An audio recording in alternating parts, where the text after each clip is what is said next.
Ryan Reynolds here from Mint Mobile with a message for everyone paying big wireless way too much. Please, for the love of everything good in this world, stop. With Mint, you can get premium wireless for just $15 a month. Of course, if you enjoy overpaying, no judgments, but that's weird. Okay, one judgment. Anyway, give it a try at mintmobile.com/switch. Upfront payment of $45 for 3-month plan, equivalent to $15 per month required. Intro rate first 3 months only, then full price plan options available. Taxes and fees extra. See full terms at mintmobile.com.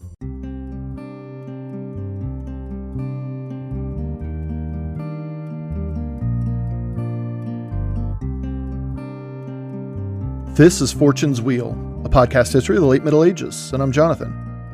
In an effort to keep this show going and one day be supported without ads, I'd like to invite everyone listening to become a supporting listener on Patreon. For as low as just $1 a month, you can enjoy listening to various standalone series, as well as complimentary series that seek to fill in the gaps with information that didn't quite make it into the public show. If you support what's happening here and want to hear more, please head over to Patreon and become a supporting listener. The link is in the show notes of this episode. Now, in the last episode, we saw the horrific Norman sack of Rome that occurred in late May of 1084, and we're picking up right there on this one. This is episode 143, entitled Hic Terror Mundi, Guiscardo. Thank you for listening, and I hope you enjoy the show.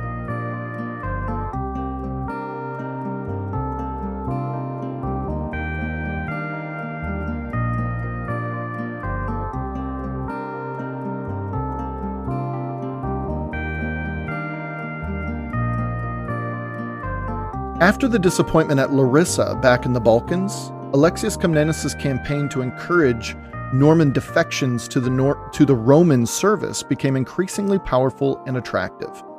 While Alexius was back in the capital holding his baby girl and battling the church there, Georgios Palaiologos was cleaning up out west.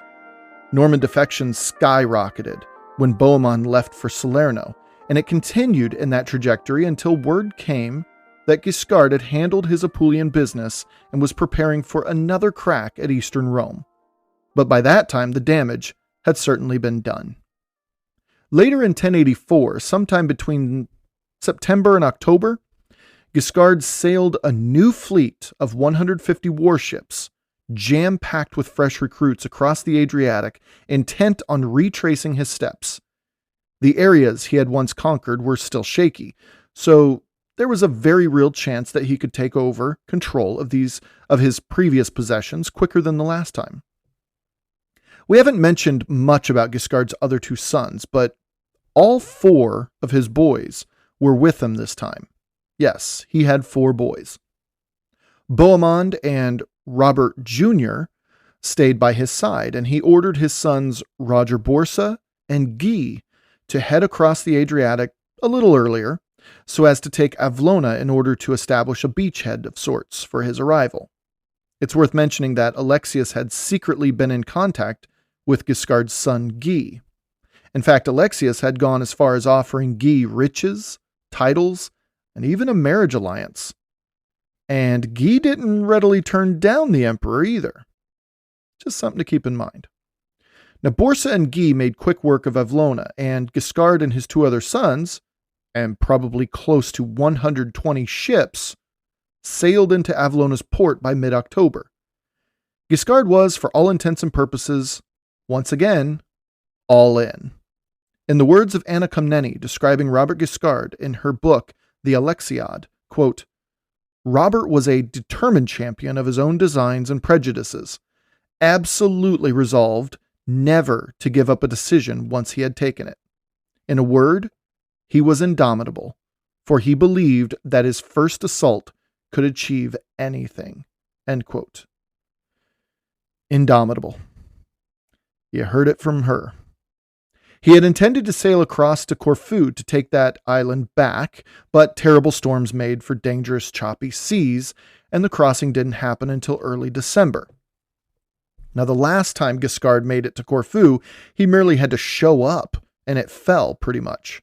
But this time, as he sailed to the northern port of Cassiope, he found a fleet of Venetian and Byzantine naval warships ready for battle.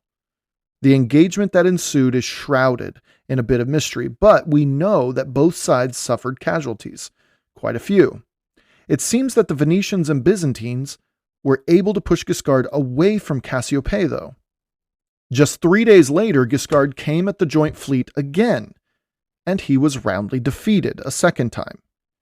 After this second victory, feeling a bit overconfident, according to Anna Komnene in the Alexiad, the Venetians sent back the fastest ships in their fleet, believing they had crippled the Norman fleet, because Guiscard seemed to have simply disappeared. No one had seen hide nor hair of the Normans for days. As the Venetian fleet sailed into Venice, back on the island of Corfu, Guiscard had a man brought to him. This man's name was Peter Contarini, a Venetian defector, who told Guiscard of the Venetians leaving the Byzantine fleet to report the defeat of the Norman Duke to the Doge in Venice. So Guiscard decided to attack. The Byzantines and remaining Venetians were almost caught completely off guard. They had just enough time to tie their ships together and create a sea harbor, which if you picture a half moon of ships, you get the idea. Enraged at the recent defeats, Guiscard ordered his fleet straight into the mouth of this makeshift sea harbor, and battle commenced at once. Anna writes, quote, "In the ensuing battle, terrible and more violent than the two previous encounters, both sides fought with unprecedented passion, and neither would give way. Indeed, they collided head on." End quote. The Venetian fleet specifically struggled, as the ships that departed left with men and supplies on them. So when these ships were boarded en masse by Guiscard's heavily armored Norman knights, the sheer weight of them all tipped many boats aside, dumping the defenders overboard. Anna reports that upwards of 13,000 Venetian men drowned in that one day, which is most certainly an exaggeration, but again, when it comes to medieval estimations, the truth is found precisely in their exaggerations. Far more Venetians died that day than did Normans. That's the point. Now, if that wasn't dark enough, from here, she actually gets a bit darker. She writes, quote, "Robert behaved in cruel fashion after his famous victory. Many of the prisoners were treated with hideous savagery. Some were blinded. Others had their noses cut off. Others lost hands or feet or both. As for the remainder, he sent heralds to their fellow countrymen, widely advertising their sale. Anyone who wished to buy a relative for a price would come and do so with impunity." End quote. Rough stuff for sure, but not altogether shocking to those of us who have listened to this podcast since its first episodes. What's more is that Guiscard offered a peace treaty to those back in Venice in an effort to sway the maritime power to his side. Anna reports their response to him like this, quote, "Duke Robert, you can be sure of this. Even if we saw our own wives and children having their throats slit, we would not denounce our treaty with the Emperor Alexius. What is more, we will certainly not cease to help him and fight bravely on his behalf." End quote. Now, Alexius had been working on the Venetians for some time now. Promises of their own quarter in Constantinople, a privileged trading position throughout Byzantine waters, and wealth and gifts and mutual respect was hard to overcome for a duke of a few weaker Italian duchies. This loyalty paid off for Venice in more ways than they could possibly know at the time, too. And it started in their very next engagement with Guiscard, which occurred shortly after the events off the coast of Corfu. Near the port city of Butrint, the Venetians brought up Guiscard the full weight of their naval fleet. Now, this engagement outside of Butrint was a disaster for the Normans, as the Venetians penetrated the Norman ships so deeply that they almost captured Guiscard's son, Guy, in the process of routing their enemy. This victory over Guiscard's navy was rewarded handsomely by Alexius. You know what? Handsomely undercuts this reward so much it's almost a crime. Alexius began by promoting the Doge of Venice to the rank of protosebastos, which was a brand new rank created by Alexius and was intended to be some of the highest ranks in the imperial court structure. Sebastos simply means venerable, so it was a place of great honor to receive such a title. The Doge also was given the salary of someone with that rank as well. The Patriarch in Venice, yes, it was largely a Latin Christian city, but there were still Orthodox Christians there as well. Well, the Patriarch in Venice received the title of Hypertimos. Admittedly less prestigious than the Protosebastos, the Hypertimos was another one of those new titles and ranks created by Alexius Komnenos, but it sought to cozy up possible allies to his side. It was another great honor, to be sure. In addition to these large amounts of gold were given to every single church in Venice, regardless of whether it was Latin or Orthodox. Alexius knew the value of keeping people close. Various Venetians of prominence also received properties and anchorages to control, quote unquote, both in the capital and in the town of Durazzo and wherever else the Venetians demanded, so says Anna Komnene. Now, above and beyond all of these gifts and titles and rewards for the great service Venice has played, and not only defending against Guiscard's Norman invasion, but also throughout the Mediterranean, the biggest reward I've saved till last. This reward right here is the turning point in Venetian history. Without this, we may never have seen the fully realized Venetian Empire we would soon see. Alexius freed all Venetian ships and merchants from any and all Byzantine duties and taxes and tariffs within the Eastern Roman Empire. In Anna's words, quote, "They were allowed to trade without interference as they wished. Not a single obol was to be exacted by way of customs duties or any other tax levied by the treasury. They were completely free of Roman authority." End quote. So if you're ever asked if it's possible to point to a specific, spark that ignited the mighty Venetian Empire, this one might be one of your strongest events to point to. Could you say that Emperor Alexius I Komnenos in the year 1084 kicked off the Venetian Empire? Yeah, probably. This is it. This is it right here. So while Venice received accolades and privileges above and beyond any received by any other Byzantine ally, by far, while that was going on, Guiscard was licking his wounds back on the mainland of modern-day Albania. He had sent his son, Roger Borsa, ahead already to scout out the island of Kefalonia, much in the same way that he was sent to check out Corfu this time. He thought that attacking from another angle, an angle Alexius wouldn't be expecting, might be the key to gaining a foothold this time around. Clearly, the Venetians were patrolling and defending the waters between Corfu and Durazzo, so the original plan was out for the time being. Kefalonia is located 160 miles south of Corfu, so he was, taking a wide berth here.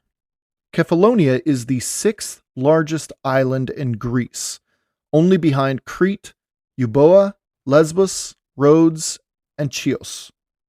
It is a rocky, difficult coastline of sharp limestone cliffs, so making a beachhead was going to be a challenge, but regrouping on an island near the mainland, just like Corfu was, seemed to be Guiscard's best bet. Interesting enough, Kefalonia was also just 14 miles from the famous island of Ithaca. For those who know their Homer, Ithaca was the island kingdom of none other than Odysseus, the veteran leader of the Trojan War. Odysseus eventually did make it home to his wife and son, but not after a treacherous, winding journey across the Greek Mediterranean. In the meantime, Guiscard wintered down until warmer weather arrived along the Ionian coastline in western Greece. Again, just south of Corfu, about halfway to Kefalonia. He encamped his army and his fleet in one of Greece's largest gulfs, called the Amvrakikos Gulf. While here, something occurred that sent shockwaves across the continent.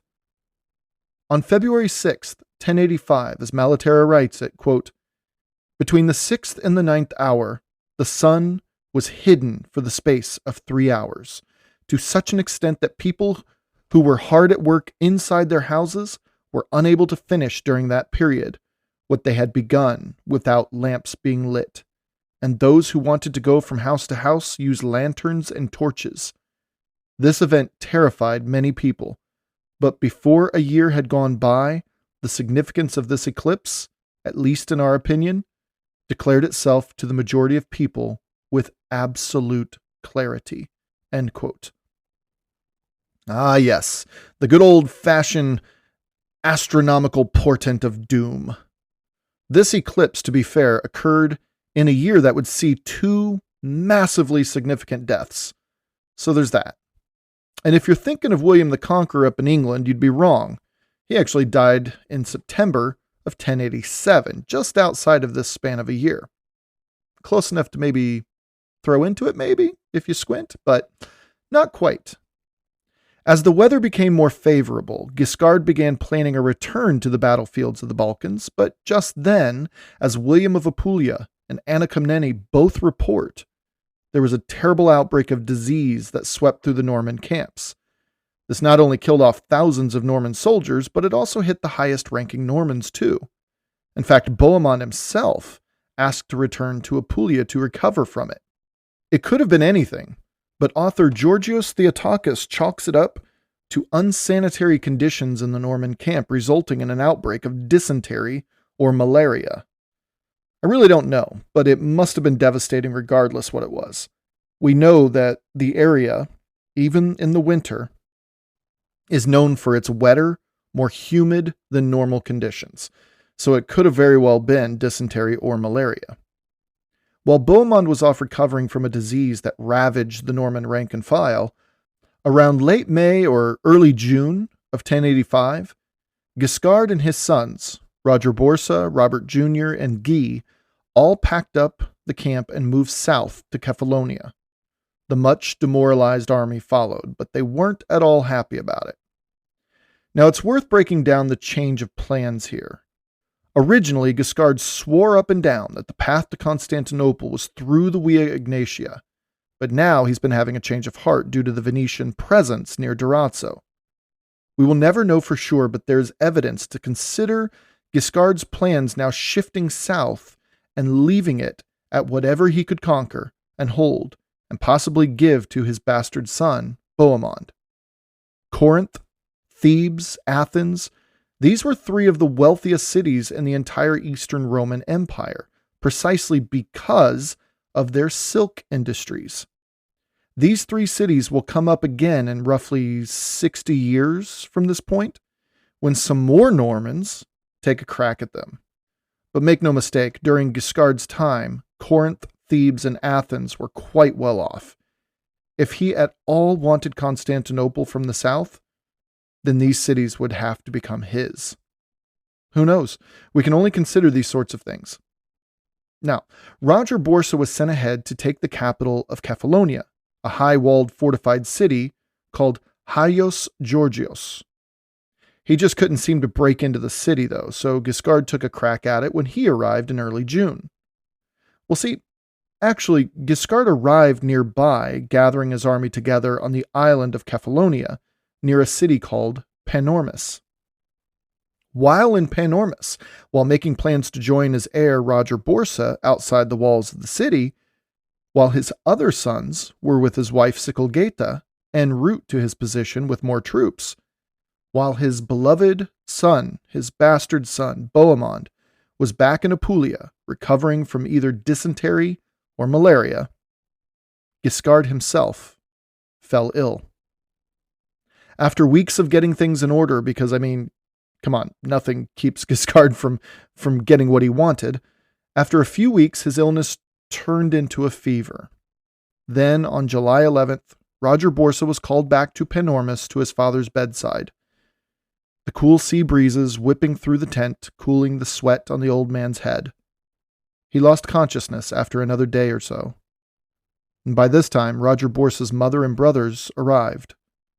Borsa is said to have been sobbing at his father's side for 4 more days until, on July 7th, holding the old man's hand, Roger Borsa watched his father, a man Anna Komnene herself would sum up in the word indomitable, take his final breath.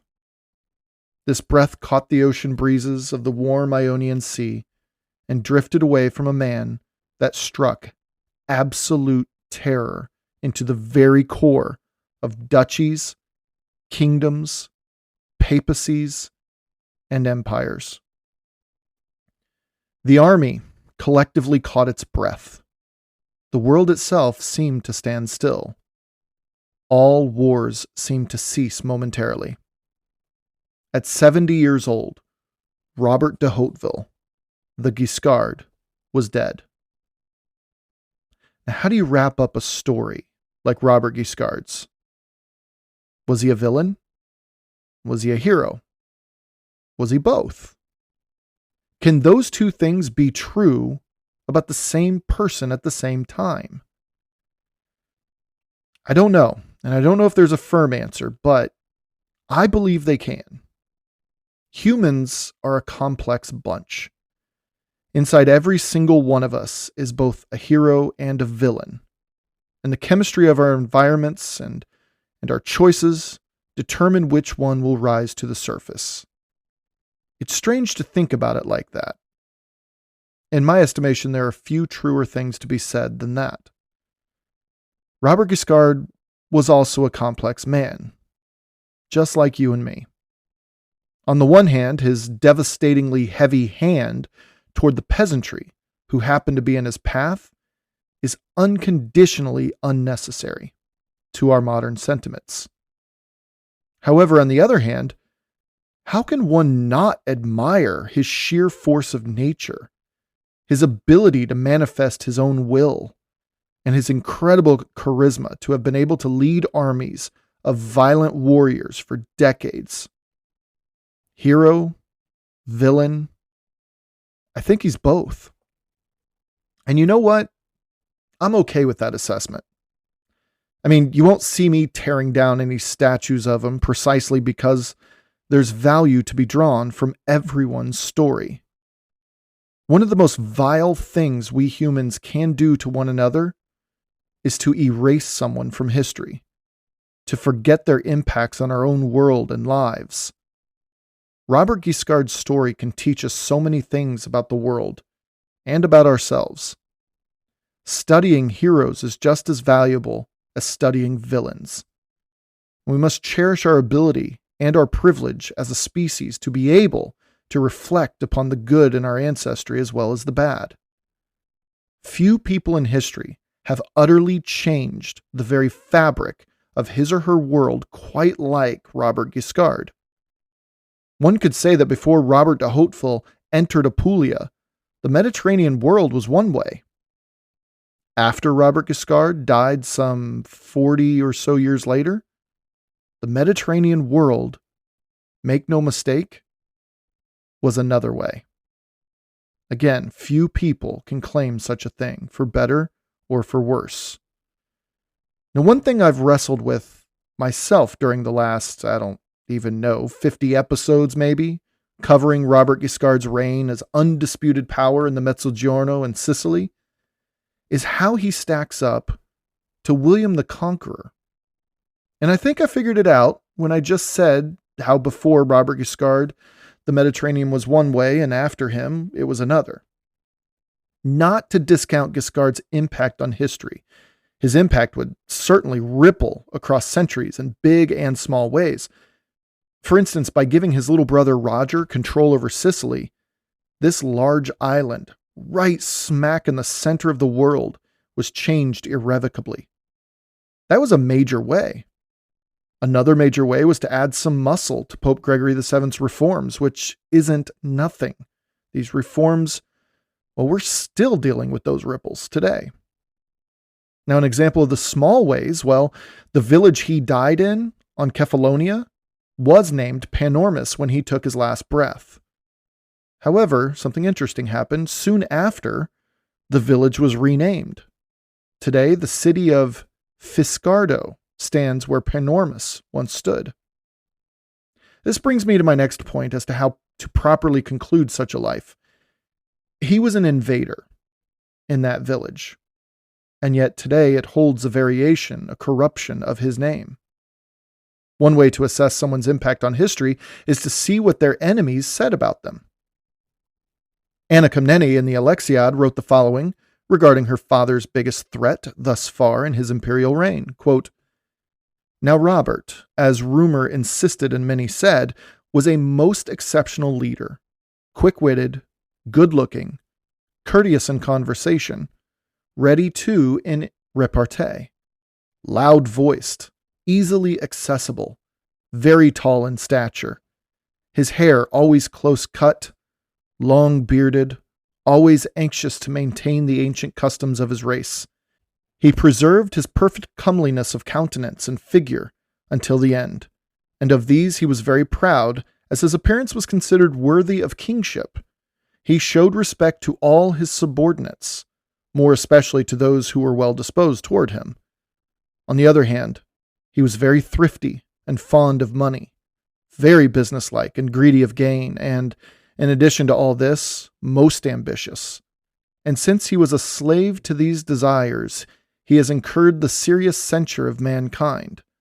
For all acknowledge Robert's bravery, remarkable skill in warfare, and steadfast spirit. And he was a man who could not be conquered easily, but only with extreme difficulty, and after a defeat he seemed to rise again with renewed vigor." End quote. Those were, again, Anna Komnene's words about the one man her father probably feared more than any other during his long reign over the Eastern Roman Empire. Another testament to Guiscard's legacy is that the one other person who might have come close to being Alexius's worst threat was Guiscard's own son, Bohemond. But that's a story for another time. William of Apulia wrote the Gesta Guiscardi between 1096 and 1099, interestingly, while Bohemond was off crusading. He tells of a curious scene in which Sikelgaita arrives just as Robert Guiscard gets the fever that will end up killing him. This is no doubt a figment of the chronicler's active imagination, but writing only a decade after this event lends some credibility to the sentiments behind the death of someone like Guiscard. William of Apulia writes, quote, "When she realized that Robert, her great husband, on whom all her hopes were based, had the fever, she rushed to him, weeping and tearing her garments. Seeing that her husband was dying and that his end was near, she tore her face with her nails, ran them through her uncombed hair, and cried out, 'O horror! What have I done, unhappy woman? What I could be left so unfortunate? When the Greeks learn of your death, will they not attack me and your son, and the people for whom you were the sole glory, hope, and strength? Your presence protected them when things were desperate. When you were there, none of them feared the threats of the enemy, or to meet them in battle. Your leadership made them safe, and they dared to enter battle even though the troops opposed to them were greatly superior in numbers. Seeing you, no mortal courage could ever resist." End quote. She goes on a bit about her plight, but you get the idea. Though this scene is without question a bit of fancy, you can glean the legacy he left even 10 years after his death. Robert Guiscard was a powerhouse. But even after the death of one as influential as Robert Guiscard, life must go on. In fact, Roger Borsa knew this all too well. Sure, all the barons of Apulia and Calabria, as well as his uncle, great Count Roger of Sicily, all pledged their allegiances to Borsa as the sole heir to Guiscard's domains and wealth. Well, that didn't mean that Bohemond couldn't make a claim either. Do you remember what Anna herself said about Bohemond? He was cut from the same mold as Guiscard. He knew the threat Bohemond was to his inheritance. William of Apulia writes of the chaos that ensued, saying, quote, "While Roger Borsa was thus visiting his camp, the men in the other camp became absolutely panic-stricken and abandoned all hope of escape, thinking that life and safety were to be denied them. If all the Greeks, Persians, and Arabs had attacked them, and all the peoples of the world flocked together, armed themselves and came upon them while they were themselves unarmed, they could not have been more afraid than they were now. The death of this one man made all these people fearful." End quote. But see, Robert Guiscard's story, it wasn't quite finished yet. William of Apulia writes the following. In fact, this is the second to the last paragraph in his Gesta Guiscardii, or again, the deeds of Robert Guiscard. It reads, quote, "The ships were already close to the shores of Apulia when a terrible storm stirred the sea to fury. Most of the sailors were drowned, and part of the army perished with the fleet. The ship in which his noble body was being transported was dashed to pieces by the storm. The corpse fell into the sea and was only recovered with great difficulty. Afraid that it would then start to smell unpleasantly, his wife, who always showed good sense, had the duke's heart and entrails buried at Otranto, then had the rest of his body embalmed, with many sweet-smelling things, and carried to the city of Venosa, where the tombs of his elder brothers lay. The duke was buried near them in great state. The city of Venosa is made resplendent by such burials. Since the time of Charlemagne or Caesar, never has the earth produced such brothers as these. They are buried in the church built on their orders, the beauty of which illuminates the town. May the heavenly King, three and one, give pardon to them." End quote. It was an ignominious end to one of the most illustrious and entertaining, and yes, brutal, conquerors of all time, Middle Ages or otherwise. Robert Guiscard is buried with his older brothers, as was said, in Venosa, Italy, in the Abbey of Santissima Trinita, or translated to the Abbey of the Most Holy Trinity. When one walks into this ancient Romanesque building, one must pass by two lions guarding the entrance on either side. One has the choice of heading to the right aisle or to the left aisle. Now, in the left aisle, curiously, one can see the tomb of Albarada of Buonalbergo. If you remember, Albarada was Robert Guiscard's first wife, who bore him two children, Mark and Emma. Now, Mark, if you remember from way back, Mark would come to be known as Bohemond, while Emma would marry a nobleman named Odo. In fact, in just a decade, Bohemond and his nephew, Emma's sons, Tancred and William, would march under Bohemond's flag as they made their way to the Holy Land. Yes, walking into this church in Venosa, one could stop and acknowledge Albarada's role in Mediterranean history. However, if one were to turn right at the entrance, one could see the tomb of William Ironarm, Drogo, Humphrey, Robert Guiscard, and even a younger brother also named William. Suppose the old Papa Tancred ran out of names. With the exception of the youngest of Papa Tancred's brood, Count Roger of Sicily, this tomb holds 5 of the most powerful and influential people in medieval Mediterranean history. One of them, as I've said, rising to the top, and in my opinion could be considered among others in all of history. Now, if you noticed, I said one could see the tomb of those Hauteville boys. Tomb, singular. In the mid-1500s, the Knights Hospitaller made the decision to gather all of their bones into one tomb. I don't know the story behind this decision, but I can see a bit of irony in it. The Hauteville gang was a tough bunch. Even among brothers, they loved each other as fiercely as they were competitive with one another. One had to earn his place. Nothing was given, and each little brother to follow William Ironarm and Drogo south had to do just that. And Robert and those brothers younger than he, well, they had it a little tougher, as they were from Papa Tancred's second marriage. Today we see that in the end, they all enjoy a place to rest together, brothers till the end. But among all the brothers buried there in Venosa, only Robert has an epitaph. It reads, Hic Terror Mundi Guiscardo, Horror Iberus, Hostis Romani, Virtudum pugna duelli, Mortis Almara Ducedo. This translates to all throughout history, a reminder of a man who once ruled over all these lands, a conqueror for the ages. Translates to this: here lies the terror of the world, Guiscard, the dread of the Iberians, the enemy of the Romans, the battle of virtues in war, the bitter sweetness of death. Now, admittedly, I was a little confused when I read that he was the dread of the Iberians, considering Guiscard never once made it to the Iberian Peninsula. As we know, chroniclers were prone to hyperbole as a way to enhance their subject's stature. I'm fairly confident that these two lines are meant to play together, though. The lines, the dread of the Iberians, the enemy of the Romans, that is. I just wonder if this is meant to convey Robert Guiscard's grip over those at home as well as those in far-flung locales, such as Sicily to the west or Greece to the east. Maybe a little poetic flair, you could say. It's the best I can come up with as an explanation for that line about the Iberians. Now, assuming this is true, and I'm fairly certain it could be, looking at the next two lines also holds some value in our understanding of Robert Guiscard.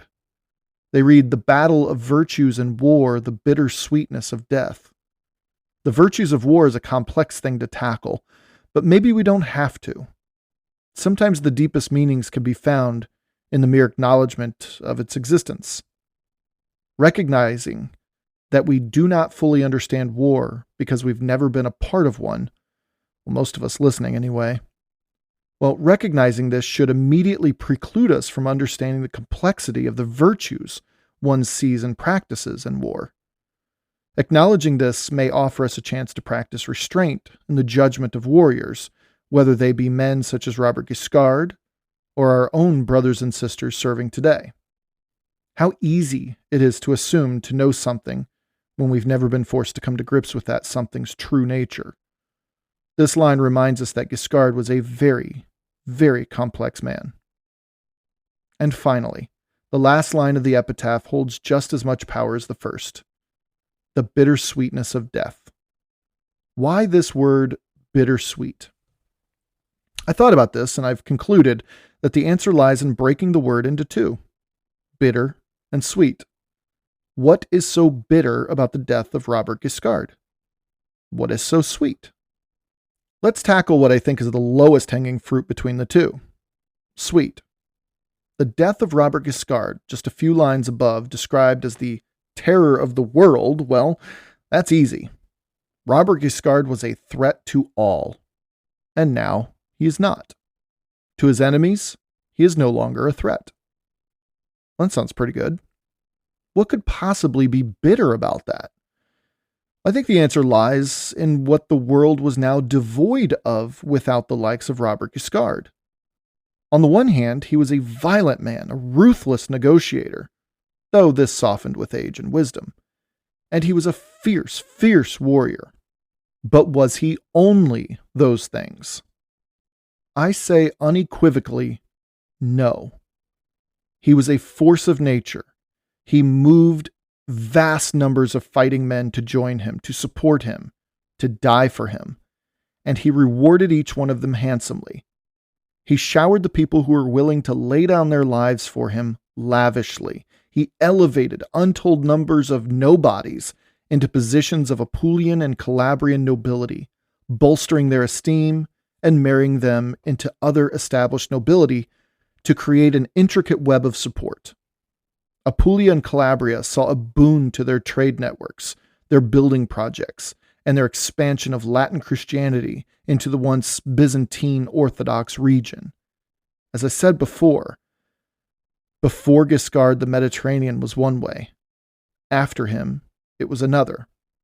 Now keep in mind, I haven't even mentioned his influence over Sicily. Was it sweet that Robert Guiscard died for some? Yeah. Was it bitter that Robert Guiscard died for others? Yeah. Here's my point. If you're wondering why I'm dragging this on and on, studying Robert Guiscard has me thinking of people in my nation's history whose legacies are both bitter and sweet. The world is better for men like Robert E. Lee to not be in a position of power, which for him was defending slave-owning Virginia. However, have you ever stopped to learn about what kind of man he was all the way up to the moment he chose Virginia over the Union at the outset of the Civil War? What kind of man he was after that?